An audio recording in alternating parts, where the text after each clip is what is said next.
Hai teman-teman, kali ini kita akan mempelajari sesuatu yang sangat penting dalam tubuh kita, yaitu sistem peredaran darah.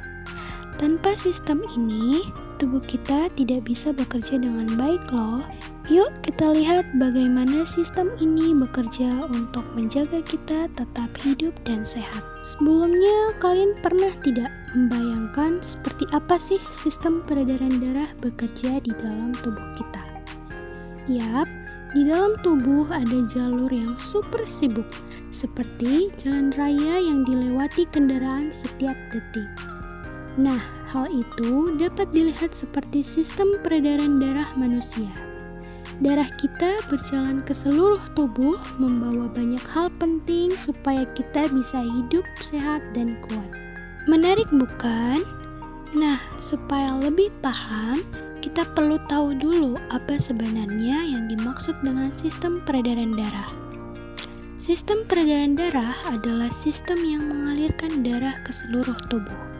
Bayangkan seperti kurir tubuh yang setiap hari mengantarkan oksigen dan makanan ke semua bagian tubuh kita.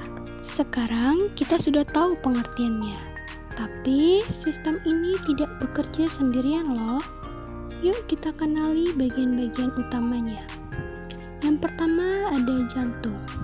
Jantung adalah organ vital pada manusia dan hewan yang berfungsi untuk memompa darah ke seluruh tubuh. Jantung bekerja tanpa henti untuk mengalirkan darah yang membawa oksigen dan zat makanan ke seluruh tubuh, serta mengembalikan darah kotor yang mengandung karbon dioksida ke paru-paru untuk dibersihkan. Selanjutnya yang kedua terdapat pembuluh darah. Pembuluh darah adalah saluran tempat darah mengalir ke seluruh tubuh. Pembuluh darah bekerja sama dengan jantung untuk menyalurkan darah yang membawa oksigen dan zat makanan ke seluruh jaringan tubuh, serta mengembalikan darah kotor yang mengandung karbon dioksida ke jantung. Dan yang terakhir yaitu darah. Darah adalah cairan berwarna merah yang mengalir di seluruh tubuh manusia. Darah berfungsi mengangkut oksigen, zat makanan, hormon, dan sisa metabolisme agar tubuh dapat bekerja dengan baik. Warna merah pada darah berasal dari zat hemoglobin atau Hb yang terdapat di dalam sel darah merah. Selanjutnya, kita fokus dulu ke bagian yang menjadi pusat dari semuanya, yaitu jantung. Yuk kita lihat bagaimana bentuk dan fungsinya. Jadi, jantung terdiri dari 4 ruangan utama, yaitu serambi kanan. Serambi kanan berfungsi menerima darah kotor dari seluruh tubuh dan mengirimkannya ke bilik kanan. Yang berikut, terdapat lagi serambi kiri, yang berfungsi menerima darah yang kaya oksigen dari paru-paru dan mengirimkannya ke bilik kiri. Yang ketiga, ada bilik kanan, yang berfungsi memompa darah ke paru-paru untuk menerima oksigen. Dan yang terakhir, terdapat bilik kiri yang berfungsi memompa darah bersih ke seluruh tubuh. Keempatnya ini bekerja bergantian untuk mengatur aliran darah agar tetap lancar dan sesuai arah. Mari kita lihat bagaimana darah mengalir melalui jantung. Langkah pertama, serambi kanan menyerap darah yang membawa karbon dioksida. Selanjutnya, darah masuk ke bilik kanan dan dibawa menuju paru-paru, tempat oksigen menggantikan karbon dioksida. Kemudian, darah yang membawa oksigen dari paru-paru memasuki serambi kiri. Terakhir, darah dipompa ke bilik kiri dan memulai perjalanannya lagi ke seluruh tubuh. Jantung berfungsi untuk memompa darah. Denyutan jantung terjadi karena otot jantung berkontraksi dan berelaksasi. Otot penyusun bilik jantung lebih tebal daripada otot penyusun serambi jantung. Hal ini karena tugas bilik jantung lebih berat, yaitu harus memompa darah keluar dari jantung. Nah, di antara serambi dan bilik jantung terdapat katup jantung. Katup jantung berfungsi untuk mencegah darah dari bilik berbalik arah kembali ke serambi. Masing-masing jenis pembuluh darah memiliki peran unik dalam sistem peredaran darah. Yang pertama ada pembuluh arteri. Arteri adalah pembuluh darah yang keluar dari jantung menuju seluruh bagian tubuh. Karena darah yang keluar dari jantung dipompa dengan tekanan tinggi, maka dinding arteri lebih tebal, kuat, dan elastis agar tidak mudah pecah. Yang kedua ada pembuluh kapiler.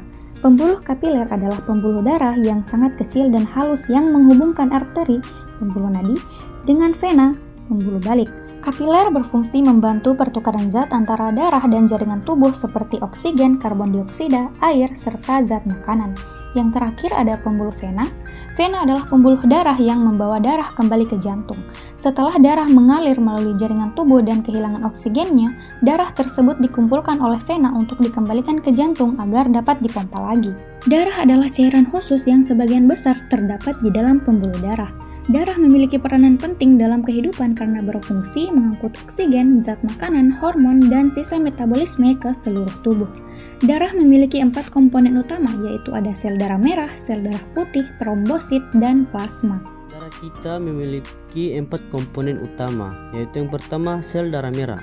Sel darah merah atau disebut juga eritrosit merupakan komponen darah yang berfungsi membawa oksigen dari paru-paru ke seluruh bagian tubuh.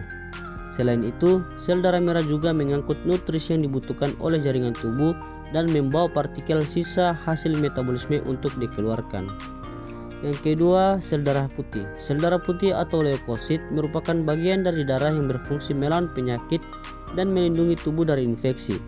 Sel darah putih bekerja seperti pasukan pertahanan tubuh yang siap menyerang setiap kuman, bakteri, virus, atau zat asing yang masuk ke dalam tubuh. Yang ketiga itu trombosit.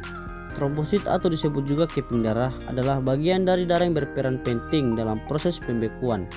Saat tubuh mengalami luka atau cedera, trombosit akan segera berkumpul di lokasi tersebut dan membentuk gumpalan kecil untuk menutup luka agar darah tidak terus mengalir keluar. Yang terakhir yaitu plasma. Plasma darah adalah cairan berwarna kuning pucat yang menjadi tempat mengapungnya komponen-komponen darah lainnya seperti sel darah merah, sel darah putih, dan trombosit. Bilik kiri akan memompa darah bersih untuk diedarkan ke seluruh tubuh melalui pembuluh nadi. Darah terus mengalir di sepanjang pembuluh kapiler di dekat sel-sel tubuh. Pada pembuluh kapiler terjadi pertukaran zat gas oksigen dan nutrisi dalam darah akan masuk ke sel-sel tubuh. Sebaliknya, gas karbon dioksida dan sisa-sisa metabolisme lainnya akan keluar dari sel-sel tubuh setelah pertukaran tersebut. Darah bersih berubah menjadi darah kotor yang kaya akan karbon dioksida. Darah kotor kemudian dibawa kembali ke jantung melalui pembuluh vena dan masuk ke serambi kanan. Darah kotor di serambi kanan akan masuk ke bilik kanan.